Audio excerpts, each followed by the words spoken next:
First of all, I'd like to, Renee would, just like in a select board meeting on 2 Portman Street. First of all, thank you all. This has been so enlightening. And I think, Ryan, the word that you didn't want to say was politics. With regard to the other study, you don't have to say anything. I was on that study, okay? But the main thing, I'd like to, first of all, encourage everyone to look on the second page of the handout. The second from the bottom paragraph says, to provide testimony. Every one of us in this room should support our representative by putting our feelings and our demand that this do be recognized as an essential service and send it to Representative Davis. So when she goes to talk with her colleagues, she has a box of papers that's saying, this is what my constituency is requiring. So that's our homework. Representative Davis, I want to thank you very much for the bills that you have filed. I think truly being in on the last study that went nowhere except to bring up a lot of issues, which is always useful. The only way this is going to be solved is if the state does it for us. That takes out all of the political issues. Everyone's worrying about different fiefdoms. I thank you so much, and I wish you the best of luck on this. And are you receiving support from your colleagues? Great question, Renee. Thank you. So thank you very much, Renee. So as the freshman, one of the freshman legislators, I'm working hard to ring the bell and put forward this as an issue, as a priority of this district of Berkshire County of Western Mass. So we are just beginning the process of co-sponsoring, and we haven't even formed our committees yet. So it's very, very early in the legislative process. We'll probably know our committee assignments by the end of the month. So what we are doing, and to the point with these actual particular bills, if you go onto the website, I'm still working on House Counsel with the details. So these are very, very comprehensive, detailed bills that I'm working on, and I'm making sure that they are lined up correctly, that, you know, when we start going through the hearings, that we know all the answers and we're prepared, you know, for whatever pushback we're going to get. So I'm working very, very hard in the background. So the details of these bills are not publicly available yet. I'm working, you know, with folks up here and other folks right now getting the details. So when that happens, we're going to be putting out, you know, many, many emails calling for testimony. You can come in person and come to, you know, the State House and testify in person and submit your testimony that way. But it's really, really important to know that, you know, we need the whole Commonwealth on board. It can't just be, you know, Western Mass. And, you know, thanks to these folks that work across, and Mike, particularly up here, you know, that know the breadth of the crisis. So we're going to have to convince people in Boston and Springfield and Worcester that this actually needs to be seen as an essential service, not just for Western Mass, for the entire Commonwealth. So we will definitely be calling on you. And some of the reasons why we did ask for your email address when you walked in is so that we can communicate this with you as it moves through the State House. So thank you. I'd also like to say that 3 weeks ago we were on Beacon Hill with appointments with Senate and House members from different parts of the state. The initial reaction to this is that no one's denying it's a problem. That's the first thing. The next ask from us is give us your top 3 issues to work on, because it's such a complicated issue. We need to condense it and work together both on the Senate and on the House side. So the Senate side is just as important for us to turn around and to bundle these together. And then right now there's 92 pieces of legislation on the Senate and the House side that either mention ambulance, paramedic, EMT, CPR, or automatic external defibrillator. So those bills have about a 2% chance of it even advancing. So this is, when you look at the statistics of bills, Massachusetts kills more bills on a percentage basis than any other state in the country. So when I say this is an uphill battle, this is going to be in the trenches, slogging our way through the mud to get something done. So are we encouraged with the initial results and reactions? Yes, but it is not going to be easy. Representative Davis, at the risk of being redundant from all of us, thank you for making this a primary issue in your commitment.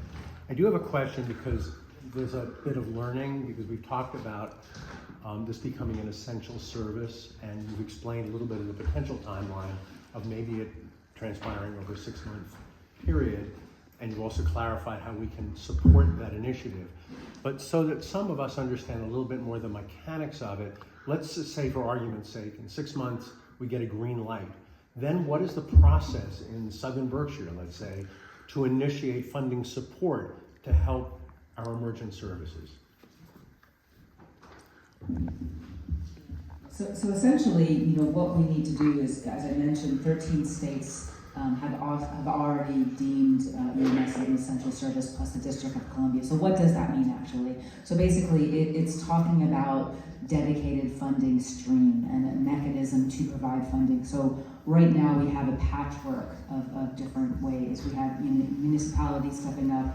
We have reimbursement rates. So this is really bringing this under an umbrella of finding that funding in the budget where this is going to be. So that's really the big piece of this puzzle. The commission that was mentioned is trying to bring data to inform that decision. So how much money will it take to actually move it to the point that it's deemed, it's essential along with fire and police. So, we need to figure that out in terms of how much money is required, what's the strategy moving forward, where's the comprehensive policy. So there's a lot of different ways, but there have been states that declare it as an essential service and it just sits there, okay? So we need to have legs, we need to have teeth on this piece of legislation, and that's one of the reasons why I'm working so hard in the background, with House Counsel, with the stakeholders, to define what we actually want in this piece of legislation. That was the reason for my question. All of a sudden, it's deemed an essential service. Great.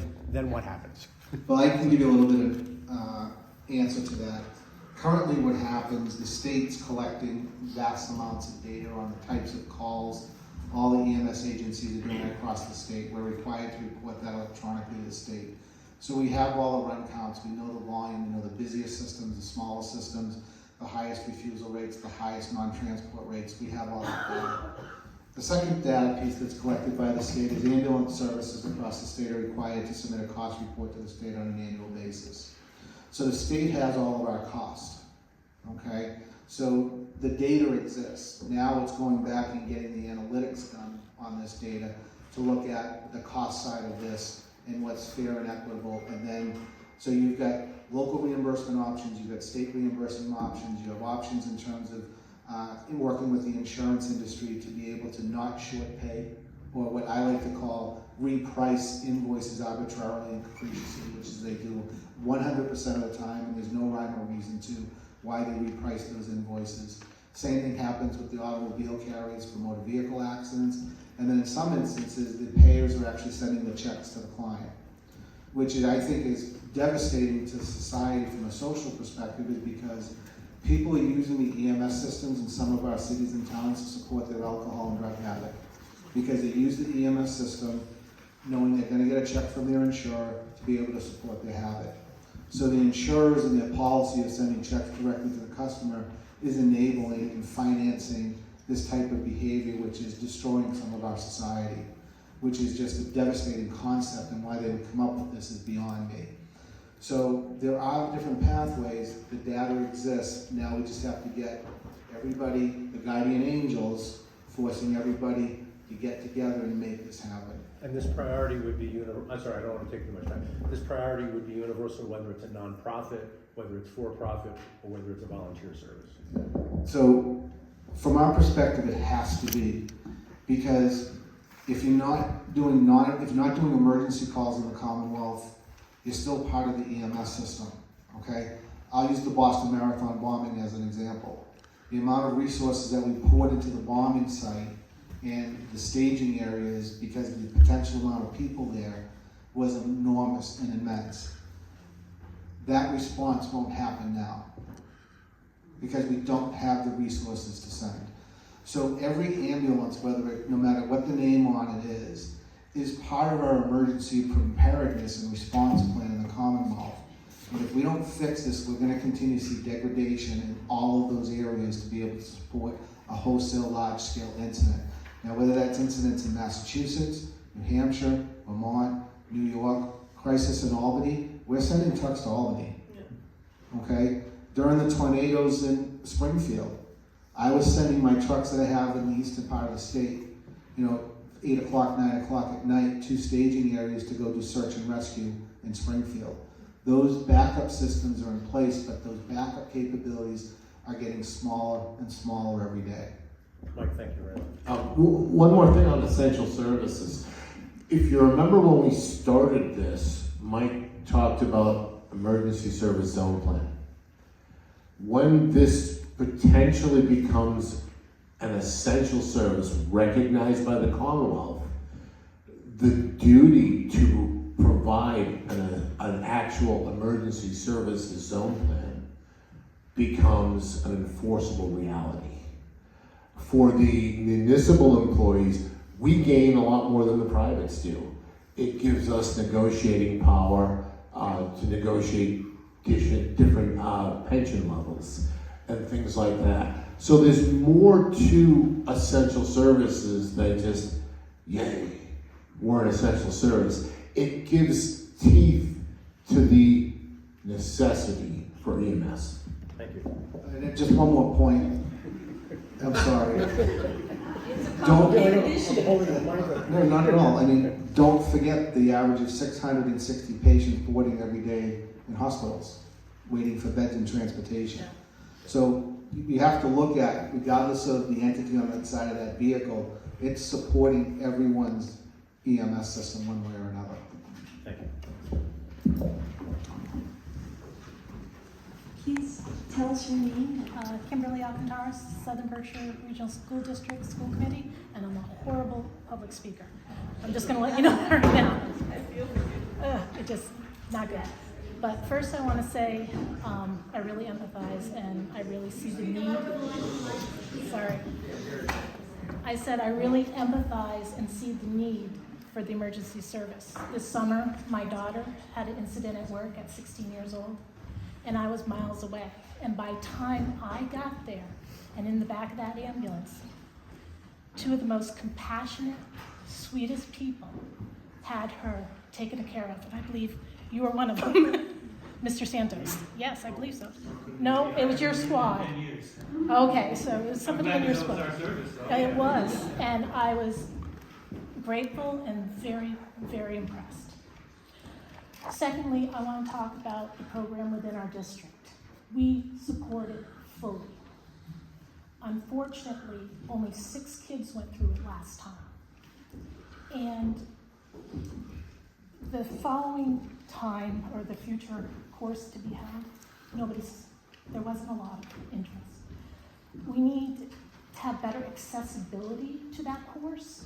So what Southern Berkshire is looking to do is restructure it, move it, because it's so hard to run an academic course like that when it has to compete against so many others. Not everybody's going to be a college student. We need pathways. We need this. They can take that course, but we're looking to restructure so the kids can have it. Because right now, it's rough. So we have been working with some EMTs in the community and talking to them about it and how we can view this going forward. So it's not dead, it's not going anywhere. It just needs to work. And so anybody who has opinions or experience or wants to help us, whether it's, again, experience, grant funding in general, because you know how school districts work. But this is a program we do value. I'll jump in if you don't mind me asking. I just want to talk particularly about the bill. Just a quick question, just a local question for the school kids. Does the district prefer after-school programming or in-house curriculum development? We're thinking to move it to after school because they can actually get more time. The problem is we have 45-minute blocks, a couple days a week for elective courses. So, it's hard.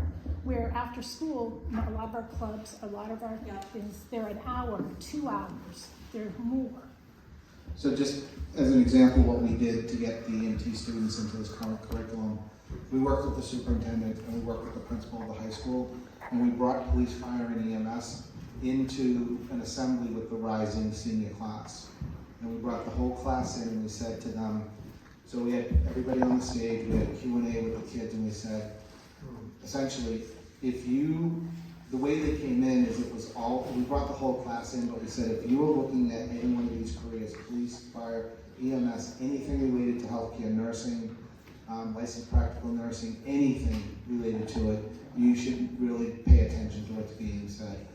So the impact that we made on with the kids was fantastic, and that's why it works so well. But the second component that works so well is that with our paramedic program, they end up, when they leave the program, they end up with 46 college credits from Mass College of Pharmacy and Health Sciences. That's number one. When they leave our EMT program, they end up with 9 credits to the community college system as well that are transferable, that are general credits. So the idea of creating the ability for them to earn their college credits during the high school experience as part of their core high school curriculum, it worked out fantastic. And the beautiful thing is that the principal and the superintendent had Desi's backing to do this, and they put it right into the curriculum. So it's part of their school day. And 100% of those kids are going to finish the program, which we have sometimes. Our paramedic programs usually have as much as a 50% attrition rate, and then sometimes we have a 70% attrition rate with EMT training. So to have 100% successful rate is unheard of because we've got their attention during the school day. How many kids in your district? So this particular district is Saugus High School, so it's a large district. Yes, Right. and that is my point. We're in So- a very small district. So again, The numbers will be funding, similar. Well, not similar, the numbers will be we have, proportional. I think, 200 children in our secondary, so. So I'll just jump in real quick. So the piece of legislation, HD 2227 Act, to require CPR training and promote careers in emergency medical services. This really came from being inspired from other states that actually do require CPR training in high school. So again, this is something that other states have put forward. And what I've done is wrapped it around promoting careers in EMS, because this is an opportunity to bring our EMS into the schools. And so as I'm drafting the bill, what I'm looking at is all Massachusetts high school students would receive certified hands-on CPR and defibrillator training as part of their health education curriculum, and that they would have a CPR certification coming out of it. Then what would happen is there would be an EMS career day that goes with this, and there'd be an EMS ambassador program. So again, we have these folks in the high schools, promoting this career pathway. What I would also be putting forward is students pursuing EMT certs will receive tuition credits of up to, let's say, $1,000 at community colleges, so that there is, a stepped tiered process, and that they have scholarships. And what it's doing is opening up, participations, opening up partnerships, opening up, a financial model for students that might not have the money to pursue this from the high school on. So it's really a wraparound model that brings the health component early on to high school students and then enables them to carry forward. So that's some of the inspiration around this, and also listening to these folks up here. And will there be funding in this bill to support the districts and towns? Well, everything part of that, yes. We don't want unfunded mandates, so yes, that would be funding. Thank you. And there's one last thing that we tried, is we did last summer, I want to say it was 4 paid internship programs where rising seniors would spend a week. They would rotate through our dispatch center, our training systems. They would go on ride-alongs with the paramedics and the EMTs. And what's interesting about that internship, 3 out of the 4 ended up enrolling in our EMT program.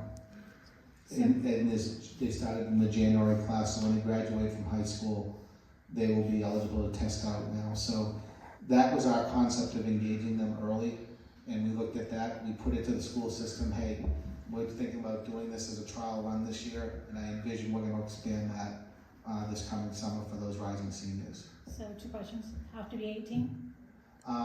So no, they have to be 18 and graduate high school to take the test, But not internship. but not the internship, because we don't let them drive the vehicles.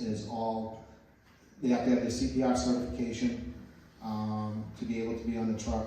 And these 17, 18-year-olds were out there, they're doing cardiac arrest, watching the paramedics, do all the advanced skills and helping with CPR and everything. It was a great experience for them. So anytime you can get, like I said originally, 17, 18, 19, 18-year-old kids are amazing. Give them the wings and let them fly. We have internship programs through our district to various areas. Would you be able to get me the information on those programs? Yeah, I can share the documents with That'd you be that awesome. we generated. Yep. Thank you. And make sure you're on the sign-up sheet. Okay. I'll make sure you get anything you need. And again, just speaking to those students that might, say, I want to be a doctor, and they might not factor in, a career in EMS as a stepping stone, such as my son was interested in being a doctor, and he started out, getting his EMT cert first, and then, looking into being a medical scribe and so forth. So this is a stepping stone for so many folks. So, even if you have a son or daughter who says, oh, I want to be a doctor, this is the stepping stone you want. And so, it really, really opens up these career pathways.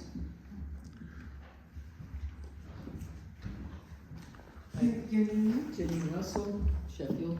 I can't thank you enough, all of you, for taking time out. I mean, God knows what's going on in your office right now, but I'm really appreciative of your being here and of the South County Ambulance Service. It's like choreography, the movement, the knowledge, the placement of just every item. I really appreciate that amazing training.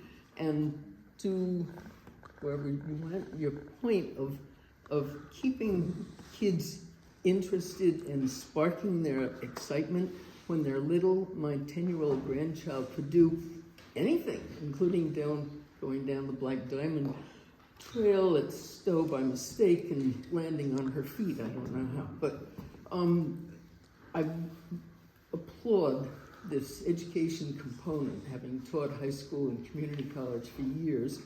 I think if you can get them little and get them interested, by the time they're seniors, lots of things happen, but boy, that excitement right there with personal details of experiences really gets them going.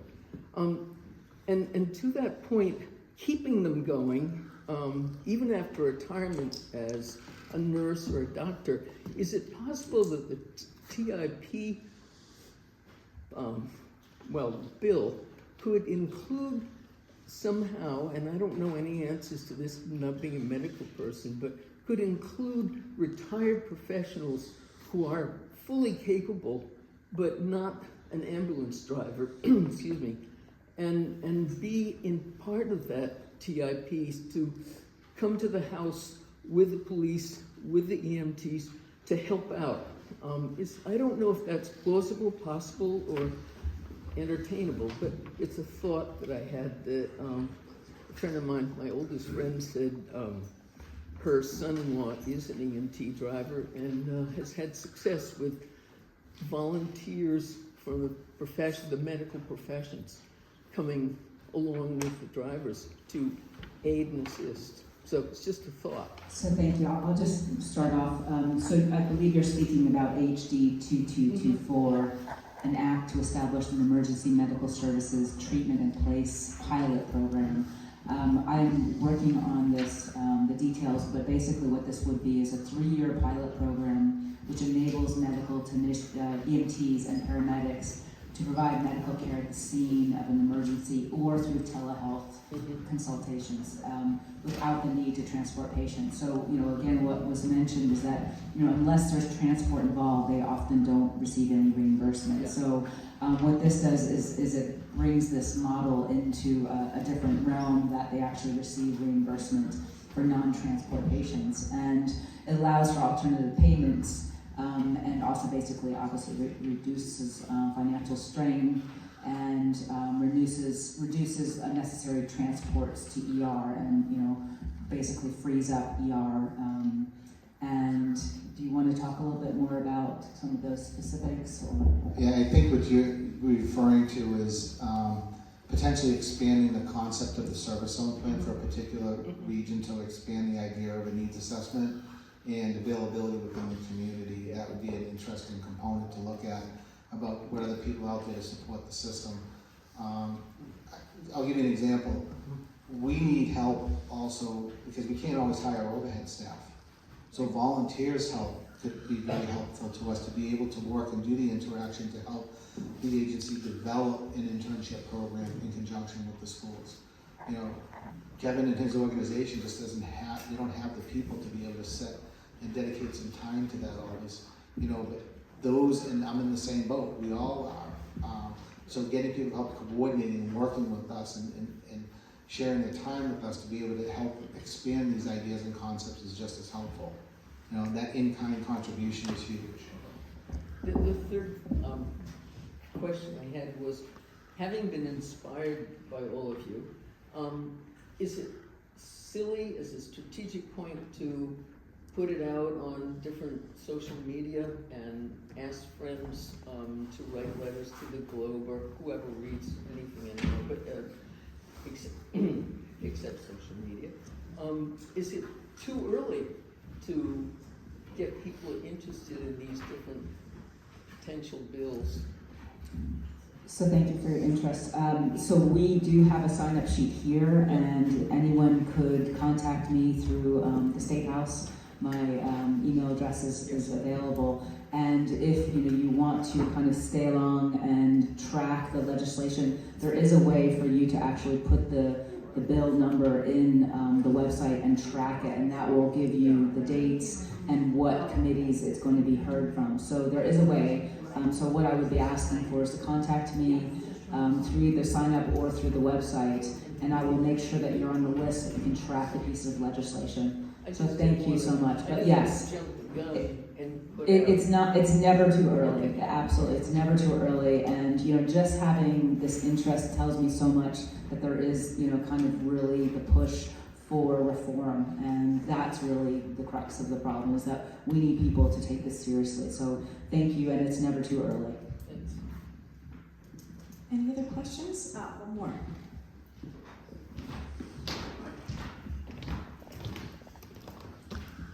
I'm Doug Newman, current chairman of the Finance Committee in Marlborough. My son currently is a paramedic firefighter for a medium-sized department in Connecticut. After mommy and daddy, the first words out of his mouth were stop, drop, and roll. He had a VHS tape of both the police department and the fire department, but the fire department was his favorite. Not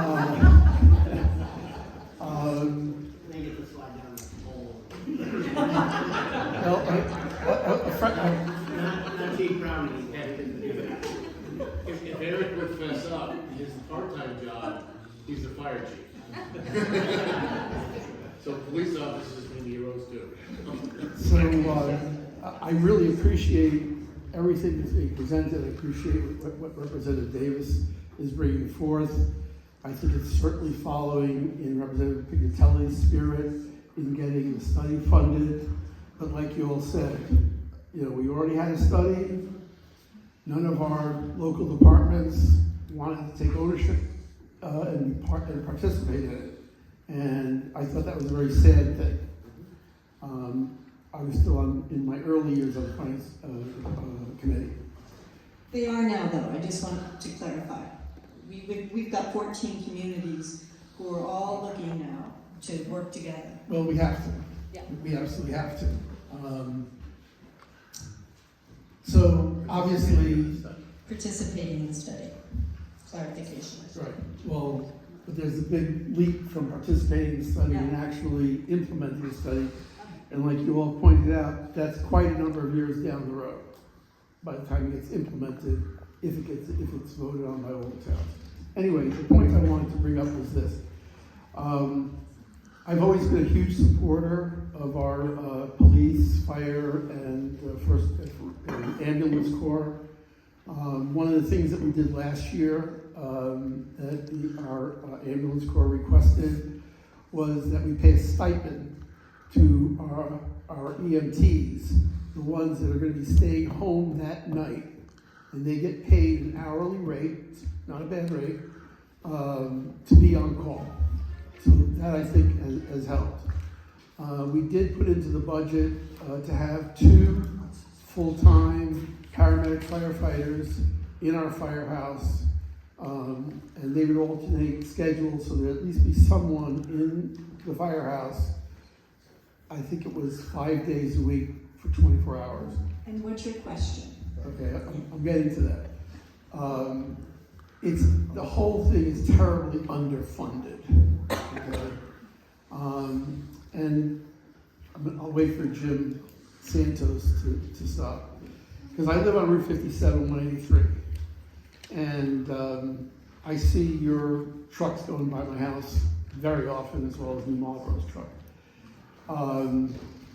What's very concerning and what I'm very interested in is near-term solutions in addition to long-range planning. And one of the questions I'd like to get an answer to as a member of the Finance Committee is it possible for the 5 or 8 towns, if you want to say from Stockbridge south through New Marlborough and Sheffield, is it possible for us to form some kind of consortium to fund your organization to make sure that you're fully staffed? And I'm hoping, I don't know the answer to this, I'm hoping that when you have a paramedic on board, that your truck is an advanced life support truck. And if it's not, I would be very interested in making sure that you got enough funding to have advanced life support on the ambulances. Because my understanding is that in southern Berkshire, this far south, we do not have advanced life support on an ambulance. And I'll finish with this. The advice that my son has given me and my wife is, and this has no reflection on my support for our local emergency services, because as I said, I support them with everything they come in and ask for. If they came in and asked for more, I'm sure I'd support it. But the advice that my son has given me is, if you or mom are suffering what you think might be a stroke or a heart attack, get the other one in the car and take them to BMC. Because by the time you call 911, it might be too late. Don't do that. Don't. Hey, look, personal choices are personal choices. You know, whether people want to take vaccines or not take vaccines, none of my business. I would like to have more assurance that if I called 911 and we were having an event, that there would be a truck available and it would be at my house within 30 minutes. I'd love it to be there within the 8 minutes, 90 seconds, 90 seconds, whatever it was. So my question for you, Jim, is I want to support your organization, but I would like to know if we can support it at a town level where the town helps fund your organization. Thank you. Where do I begin? Yes, that would be great. You're from New Marlborough, correct? Yes. Okay. What we do from New Marlborough, and the reason you probably see our ambulances heading that way, is the ambulance in New Marlborough, they do an excellent job, all great people, but they're EMTs. We are paramedics. And now let me clarify that statement, that you said there's no ALS ambulances. That's not true. Not everyone, every paramedic ambulance that rolls out of our garage is an advanced level ambulance, okay? I want to make that clear. So, New Marlborough gets an ambulance call, it's a cardiac issue, a possible stroke. They know it's an advanced level type patient.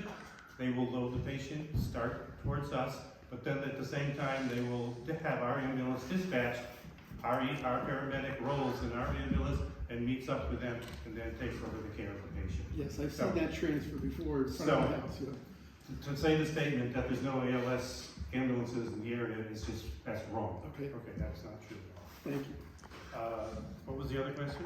Is there a way for the towns to form a consortium to fund your organization to make sure that you are always fully staffed with a paramedic to provide advanced life support in southern Berkshire?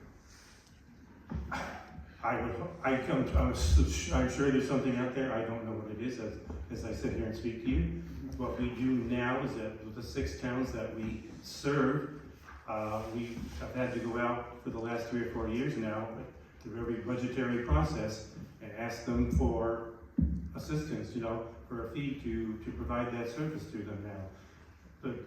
The bad part about it is that each year the amount goes up and up and up, unfortunately, and it's hard for the towns to sustain that. And that's, that's the problem that they have. We have problems meeting our budget, they have the same problems meeting Look, their budget. my information, contact information is there. I appreciate it if you would contact me, because I would like to, help lead the charge to find a way to solve our immediate crisis, because right now our house is fully involved. We need to support your organization to make sure that we have advanced life support. I guess the way that I might suggest that gets started is that maybe the 6 towns that we provide coverage to, they need to get together as a group and come up with, some of them don't like the formula that we use, that we come up with the amounts. And I can understand that, because there's more than one way to do that. But maybe they need to come up with amongst themselves, to come up with a way to provide the monies that we are asking them for, the total, or whatever we think we need, to come up with a fair way to distribute it between the 6 towns. And so I just want to say the catalyst of really a lot of this legislation that I put forward is, as a select board member, as the vice chair of the select board in Great Barrington, watching Jim, come to our meetings and looking for subsidized, for money to keep them afloat. So I think, 3 or 4 years he's been coming to Great Barrington. Now, this year, it's almost doubled. It's, $350,000. 300, okay, 300,000. So each year it's going up, and towns are, being asked to keep this afloat, and that is unsustainable. And, this is a call to action for the state to say that, municipalities can no longer subsidize EMS. I mean, this is a crisis that we cannot tear our communities apart, over this, whether it's worthy or not, okay? We can see that it's worthy, and what is the state gonna do to step forward and put it on the same, wavelength as, fire and police? So I appreciate what you're saying, but really, Southern Berkshire Ambulance Squad is coming to each town every budget season looking for money. I've never seen them come before our finance committee or our joint meetings with our select board. Can I jump on that, Mike? They don't come before your finance committee because you're not a primary town to them. One of the things, and I hope you're not offended by this, is if you want to invest in Southern Berkshire Ambulance, charity starts at home. Maybe you could invest in New Marlboro Ambulance and build it up to become part of the system in Southern Berkshire. You know what I'm saying? I mean, you don't have any paramedics. You're a basic service, okay? And you can build on that. And I can benefit from that. Kevin can benefit from that. Where are you? Otis can benefit. Everyone can benefit from that. There's many ways to look at the plan. And putting all the eggs in one basket is one way of looking at the plan. But the regional growth, like I said earlier, I applaud Beckett for making that investment. They don't come to you looking for money because you have your own ambulance. You have your own emergency service zone, which I would really recommend you look at investing in and growing, not 5 days a week, 7 days a week, and making that investment as a community for your community. Just a thought. I'll get together with our ambulance people. That's what I was going to suggest, yes. And like Ryan said, you don't see us coming before you because we're not your primary service. You guys have your own right. I got an education today, thank you. I'd like to throw some real numbers at everybody in terms of what's going on. And why we're here today, part of the reason is that EMS is disproportionately affected by inflationary pressures.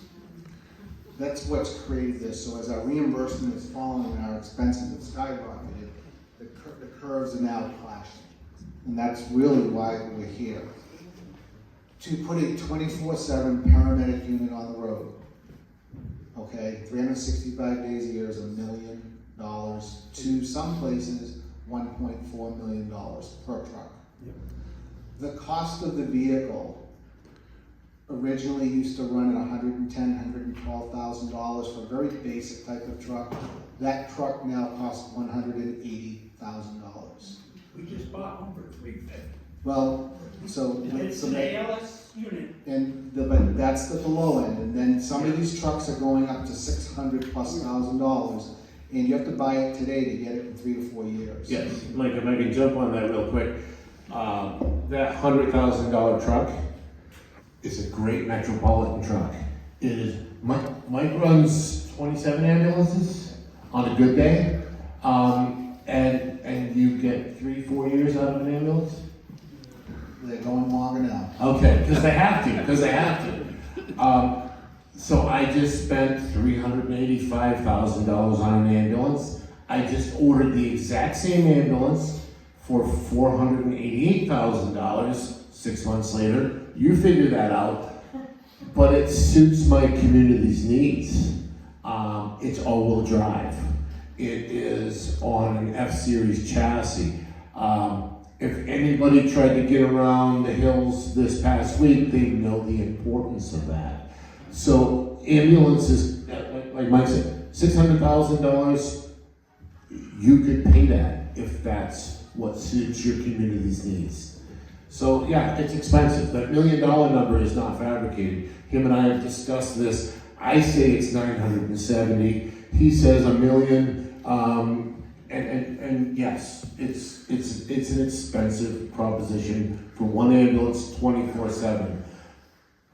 But what is the value of human life? And I know that sounds like I'm jumping out and using that as an out, but somebody answer that, and then we'll see what this costs. Now, Back to you, Mike. the communities can band together and get creative, okay? What I mean by that, can you give fuel to the vendor so they're not having a fuel expense, right? Can you buy the capital equipment through bonds so that they're not buying the capital equipment? Some of the self-loading stretcher systems are $66,000. Oh, you're wrong. I'm low. They're up to 78 now. I'm sorry, because of the grants, right? So $80,000 for a stretcher system. We just pay 35 plus the grant. Right, so anything that you can do as a community to leverage your strength, right, to be able to offset costs for your vendor is a win for the vendor. There's nothing wrong with the community owning the truck and leasing it back to the vendor. If your DPW or your fleet guys can do the maintenance on the trucks, that's a cost savings. Yeah. And the only way to do this is to collaborate, get open lines of communication, share the data with the system. So in my communities, I tell them my cost. Here's my cost, this is the revenue, this is what we can't bill out, this is our collection rate. And so we have trust built with the community, so when we go to ask for something, there's no surprises. They know it's coming in the next fiscal year, and they can plan for it, because everyone hates surprises, everyone. So leverage your strengths with the strengths of your vendors to see what you can do to help drive down their costs. Because the inflationary pressures are not going to go backwards to EMS providers. It's not. This is just going to continue to escalate unimpeded into the distant future. We have time for one more question from Renee Wood, but I just want to do a time check for folks. It's 3:05, and I want to be respectful of the panel's time, so let's make it brief. I just wanted again to thank everyone who attended. We understand the problem much better, and the folks who are on the panel. And I have only the greatest of respect for Southern Berkshire Ambulance Service. They have done a wonderful job for Sheffield and will continue to do so. I think what we've heard today is a long-term solution. Hopefully it'll be sooner than longer. But each of us have to look at our own community because we all have different structures. And we need to find ways to support the individual structures in our own town. And also I'm going to do something really radical and say that there's nothing wrong with us as individuals giving money to the ambulance squad that supports our town. think of the meals, times you may go out to dinner, and see if you can give $100, maybe more every year. It adds up, and if we can contribute, whether it's to the town of New Marlborough, or to Southern Berkshire Ambulance Squad, or the town of Leigh, that private money will make a difference and show that we really do value our emergency services. Thank you. Thanks, Renee. And I do want to also mention that, I really hope that the EMS realizes the state has their back. So one of my hopes with the legislation and with the legislation that's going through right now, the State House, that that the state, is behind you. So that is my biggest hope, and that, as we take regional approaches and local approaches, that the state is coming along with you for that.